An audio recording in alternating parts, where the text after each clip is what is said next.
Radio One, le journal. Bonjour à tous et bienvenue, je suis très heureux de vous retrouver sur radio-one.fr. C'est parti pour votre journal. Et à la une de l'actualité ce soir, deux journalistes américains ont été abattus en plein direct à Moneta aux États-Unis. Le tireur présumé, un ex-employé de la chaîne, s'est suicidé. Il a entre-temps posté des vidéos de ses actes sur internet. Le nombre de demandeurs d'emploi est quasi stable en juillet, moins 0,1%, avec 1900 demandeurs d'emploi de moins par rapport à juin. Et puis enfin l'athlétisme, et Christophe Lemaître a raté sa finale sur 200 mètres. Le Français est arrivé 5e, ce qui lui ferme les portes de la finale qui devrait se jouer entre Bolt et Galtin. Mais tout d'abord donc, drame en direct ce mercredi, deux journalistes ont été tués alors qu'ils réalisaient une interview en Virginie aux États-Unis. La journaliste et son caméraman travaillaient pour la chaîne locale WDBJ7 qui a annoncé leur mort sur Twitter. Sur place, le correspondant de France Info parle de sidération générale. La femme qu'ils interviewaient, la présidente de la chambre de commerce, a elle été blessée et est toujours en train d'être opérée. Le tireur apparaît sur l'image et la police l'a très vite identifié et s'est mis activement à la recherche de sa voiture. Dans la vidéo, on entend le suspect tirer 6 ou 7 coups de feu.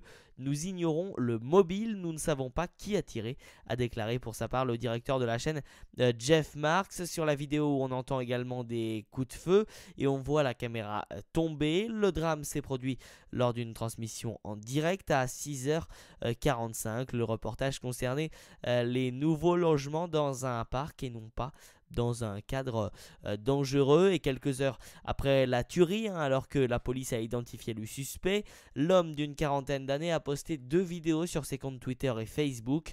On le voit alors s'approcher des deux journalistes et pointer un revolver vers eux.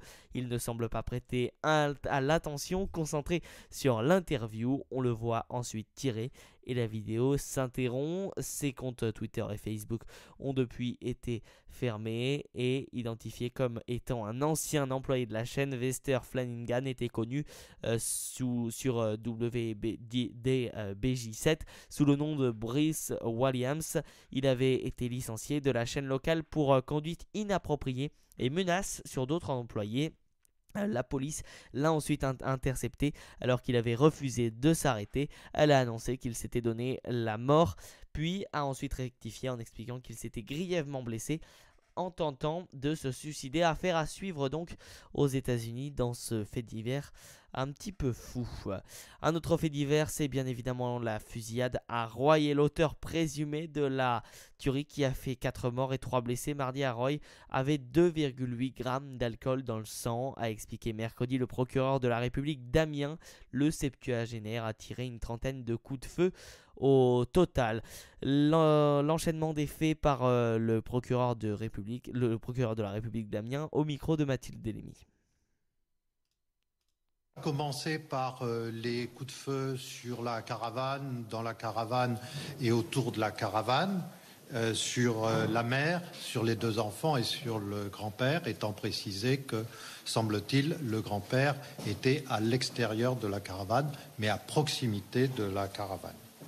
Dans un deuxième temps, l'auteur présumé des faits s'est dirigé sur le bloc sanitaire et là a fait feu à 14 reprises sur la porte.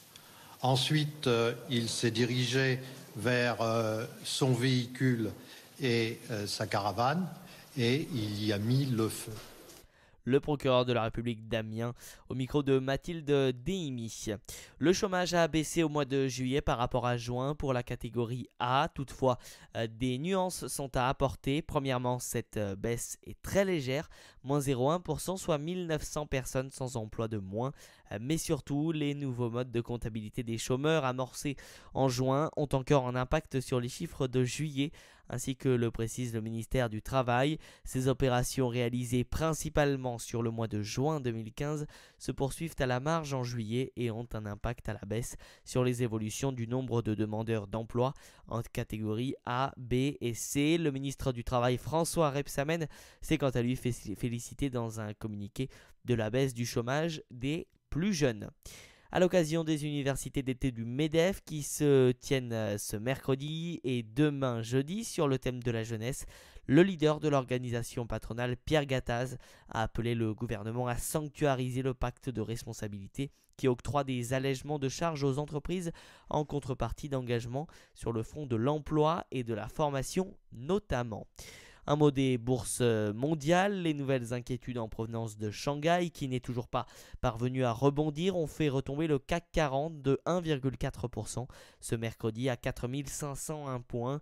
Les autorités chinoises avaient pourtant donné le signal du rebond hier en réduisant le ratio des réserves obligataires des banques de 50 points de base à 18%, en abaissant les taux directeurs à 1 an de 25 points de base, et malgré cela la volatilité reste donc forte sur les marchés, à l'image de Wall Street, incapable de conserver son avance sur hier soir en clôture. Je vous rappelle donc le CAC 4501 points, moins 1,40%. Au lendemain de la conférence de rentrée de la ministre de l'Éducation, le SNES-FSU monte déjà au créneau. À moins d'une semaine de la reprise des cours, le principal syndicat des enseignants du secondaire appelle déjà à la grève et à une grande manifestation contre la réforme du collège que Najat Vallaud-Belkacem compte mettre en place à la rentrée 2016. Une réunion intersyndicale décidera mardi prochain de la date de la grève. Une manifestation est d'ores et déjà prévue pour octobre et fin mai. La SNES avait déjà signé une pétition intersyndicale afin que la réforme soit repensée. Écoutez justement le co-secrétaire général du SNES, Frédéric Rollet. On est toujours très mobilisés. Vous savez, il y a eu l'interruption de l'été, mais les problèmes reviennent à la rentrée. Et on est toujours surpris d'entendre la ministre considérer que la page est tournée, que le dossier est clos. Enfin, quand on est ministre de l'Éducation et qu'on veut mettre en place une réforme qui est aussi largement contestée, on ne peut pas dire qu'on arrête là. Ça suppose véritablement de se dire c'est qu'il y a un vrai problème, quoi. Non, le dossier n'est pas clos. La mobilisation est toujours aussi importante. Quand on regarde quand même, il s'est passé des choses pendant les vacances. On sait qu'il y a eu quand même un bouillonnement qui s'est poursuivi. Donc nous souhaitons une réforme des collèges.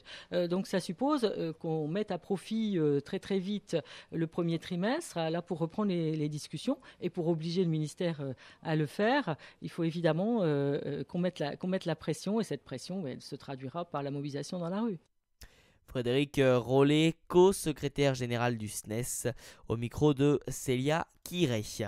Moins d'1 milliard d'euros, c'est le coût annoncé mercredi par Stéphane Le Foll, porte-parole du gouvernement, pour l'annulation de la livraison à la Russie des 2 porte-hélicoptères Mistral. Depuis l'hiver dernier, l'affaire altère les relations entre la France et la Russie. Paris a suspendu, reporté puis annulé la vente de ces 2 navires de guerre en raison de la crise ukrainienne, mais le contrat prévoyait de lourdes amendes en cas de non-livraison, et depuis les 2 pays se sont mis d'accord, et Stéphane Le Foll a insisté à l'issue du Conseil des ministres ce matin que le coût était inférieur à 1 milliard, comprenant toutes les avances qui avaient été faites par la Russie à propos de ces bateaux.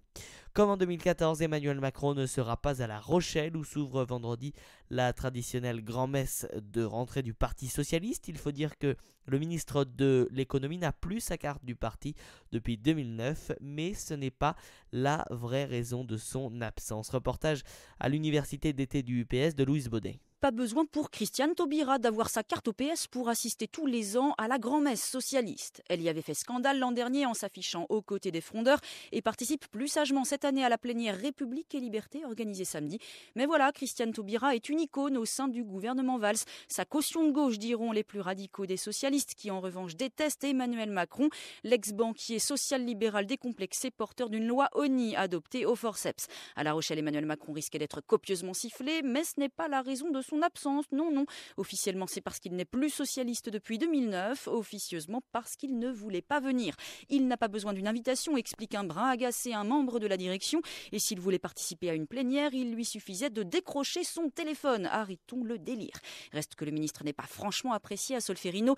Il n'est qu'à voir la petite perfidie signée ce matin Jean-Christophe Cambadélis, interrogé sur la rumeur qui veut qu'Emmanuel Macron récupère le portefeuille du travail. Il a du talent à lâcher le patron du PS, mais pas au point de porter la totalité de la politique gouvernementale. Louise Baudet. En bref, dans le dossier des migrants, la chancelière Angela Merkel a été huée par des manifestants allemands mercredi lors de son arrivée au centre de réfugiés de Heidenau dans l'est du pays. Le site a été secoué par des heurts entre policiers et membres de l'extrême droite durant le week-end. Quelques 200 personnes ont accueilli la chancelière allemande Angela Merkel avec des huées et avec comme slogan traitesse et nous sommes la meute. Et puis selon une étude du NPA Conseil, Netflix domine largement le marché français de la SVOD. Le service devrait compter 900 000 abonnés en fin d'année face à Canal Play qui, selon le cabinet, fait du surplace. Les sports, et c'est fini pour Christophe Lemaître sur 200 mètres. Le Français 5e de sa finale a été éliminé. Mercredi, le médaillé de bronze de Daegu a couru en 20:34. Justin Gatlin et Usain Bolt ont déroulé. La grande explication de ce 200 mètres aura lieu demain jeudi. Laurent Blanc a confirmé ce mercredi à Jacques Vendroux de Radio France que Lewin Kurzawa s'engage bien avec le Paris Saint-Germain. L'arrière-gauche de l'AS Monaco a passé sa visite médicale dans l'après-midi. Et puis battue en demi-finale, la Française Otan Pavia a réussi à glaner une médaille de bronze au championnat du monde de judo à Astana dans la catégorie des moins de 57 kg. Elle a remporté la petite finale du tournoi. C'est la fin de ce journal. Merci à tous et toutes de nous avoir suivis. Si vous nous écoutez sur Radio One, tout de suite c'est la suite des hits. Et sinon, on se retrouve dans une prochaine émission.